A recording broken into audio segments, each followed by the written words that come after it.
The Promised Neverland, or at the very least Season 1 of The Promised Neverland, is probably one of my favorite anime to come out in recent years. It's the kind of series that is as beautiful as it is haunting, and one that I always seem to enjoy coming back to. A big part of that is the characters. Emma, Norman, and Ray are probably one of my favorite trios in all of anime. But the series simply wouldn't be the same without one more player. The primary antagonist of Season 1, Isabella. It was terrifying to see someone who seemed so kind be capable of such evil. She loomed large over the children at every turn, an intimidating presence constantly threatening to snuff out any hope of escape.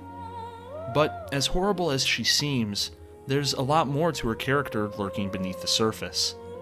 For someone who spent her entire life hiding behind a mask, who was she really behind the facade? This is an analysis of Isabella, the broken hero of The Promised Neverland.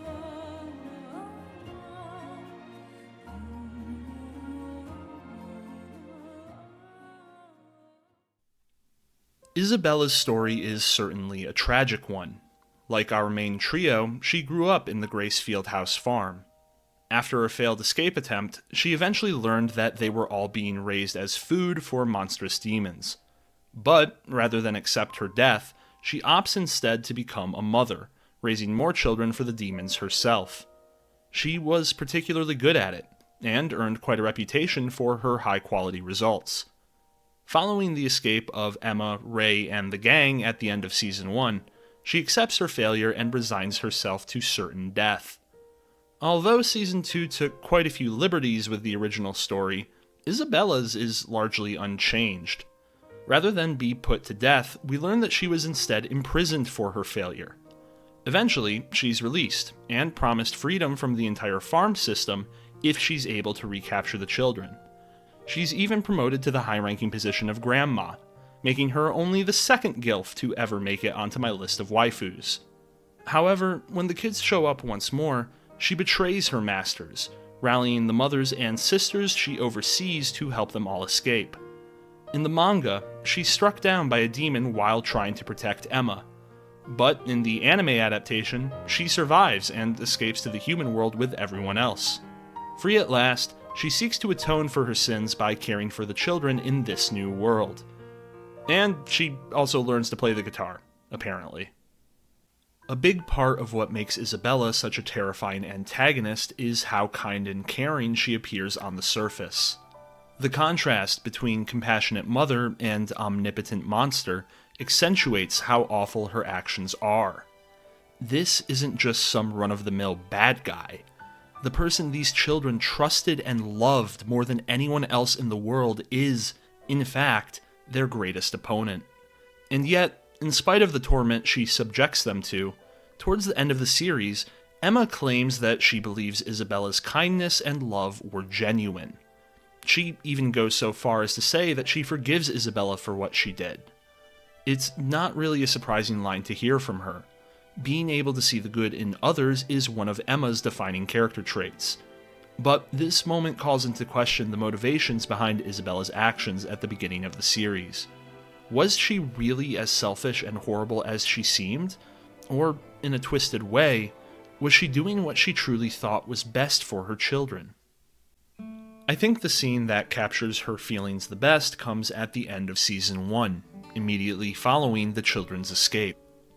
In this moment, Isabella knows that she has lost. Her life is forfeit to the demons. And yet, what does she choose to do in this situation? She starts by collecting the ropes that the children use to escape. The anime doesn't offer an explanation for this, but the manga makes it clear that she's actually trying to help the children. By taking down the ropes, she prevents the demons from knowing the location they escaped from, buying them more time to run away. With a smile on her face, she prays that they will be safe and find happiness, before returning to care for the children that remain. I think it helps to compare this sequence to the death of Sister Krona. Both women recognize their lives are near the end, and try to help the children in their final moments. And yet, Krona's final thoughts are ones of vengeance and rage. She wants the children to escape and tear down the horrible world they all live in. But Isabella's thoughts are all focused on their well-being. She doesn't curse the world, and she doesn't lament her failure.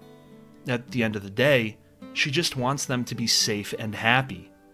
In this moment, it becomes clear that Emma's assessment was correct.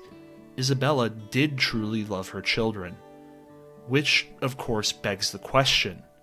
If that's the case, why was she willing to do so many horrible things to them? I think the scene that explains this best comes in episode 8, when she confronts Emma and Norman directly about their plans to escape. Isabella begins the scene by stating that this is the first time they can speak to each other without any acting, implying that, in this moment, she's being honest with them. She then claims that she loves them, and that is why she doesn't want them to escape. She tries to convince them that escape simply isn't possible, and even if it were, their lives on the farm are peaceful and happy, while all that awaits them outside is constant danger. The best thing they can do is give up and accept the way things are. And then she breaks Emma's leg. To be honest, when I first saw this scene, I didn't trust Isabella at all. I thought this was just some masterful manipulation, honey-tongued lies intended simply to get them under control. But then I began to wonder if she actually believed it.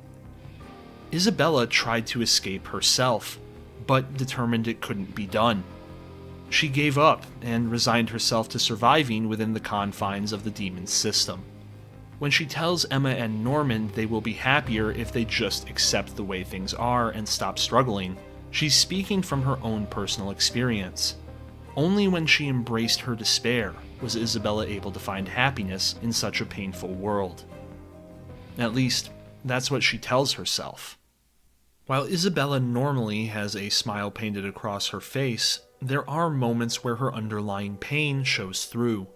Brief cracks in the mask she tries so hard to maintain. The two most noticeable ones are when she realizes Ray is her biological child, and when she walks Norman to his apparent death. In each of these scenes, Isabella is confronted with a question that forces her to reflect on the choices she's made. When Ray asks her why she gave birth to him, she has to acknowledge that she brought a child into this world only to die. And when Norman asks her if she's happy, she's reminded of the pain she's had to endure and the terrible things she's done to survive. After her initial shock at the questions, she quickly recomposes herself and attempts to justify her path. With Ray, she claims that she did what was necessary to survive, and in response to Norman's question, she replies that she is happy because she was able to meet him. In that moment, I think she saw herself in Norman. After all the struggle, he had seemingly resigned himself to his fate and was simply doing what was best for the people he cared about. I think she saw his surrender as an affirmation that her own path was correct, that in the face of such cruelty, all anyone can do is accept the way things are. But even if that were true, it doesn't take away the pain. Isabella fully understands the situation the children are in because she's experienced it herself. And I think because of that, she feels their agony as well. Beyond those moments with Ray and Norman, there are several others throughout Season 1 that highlight this. Moments where she's silent, where she's left alone with her thoughts, and you see just a hint of sadness in her eyes. She remembers what it was like, the suffering she went through when she was in their position. At the end of the day, she's trapped in the same system that they are, stuck in a living hell that she doesn't want to acknowledge. Every time she tells the children to give up, she's not just trying to convince them, but herself. She wants to believe that she did the best she could, given the circumstances. I think the only time Isabella was free from the pain was when she was caring for the children. If they could live their lives together in blissful ignorance, even if it was all fake, then maybe, just maybe, none of them would have to endure all that suffering. In her own messed up way, she's trying to ensure the best life possible for both herself and the children, to spare them the pain she's so intimately familiar with. But no matter how many times she tells herself it's for the best, she never fully believes it. Deep down, she's still that same little girl, desperate for freedom, desperate to find her own happiness. And I think that's why she smiles when the children leave the farm. I think that's why she willingly joins them to oppose the demons at the end. Because they proved her wrong. They showed her a different path, one filled with hope instead of despair. They showed Isabella that, even for someone as broken as she was, there was a better world somewhere beyond the horizon. Thank you very much for watching. If you enjoyed the video, go ahead and leave a like down below. And if you're interested in seeing more from me, I would greatly appreciate it if you subscribe to the channel as well. Let me know down in the comments if you have any ideas for other characters or series you'd like me to discuss. Until next time, this is Paradigm, and I hope you have a fantastic day.